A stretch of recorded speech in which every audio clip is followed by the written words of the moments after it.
আসসালামু আলাইকুম। দেখতে পাচ্ছেন আমার হাতে একটা গাছ। এটাও হয়তো দুই একদিন আগে এই গাছটার মতো ঠিক এটাও সবুজ ছিল।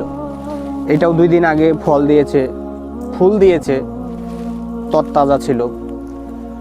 আমার হাদি ভাইকে যে মেরে ফেলেছে তাকেও একদিন কেউ মেরে ফেলবে, বা আল্লাহ তাআলাই তাকে নিয়ে যাবে। তো তাকে মারার কারণটা কি? আমাদের দেশে বীর পুরুষ আসাটাই কি অপরাধ? আমাদের দেশে কি দেশপ্রেমিক আসাটাই অপরাধ? এরকম চলতে থাকলে আর কত?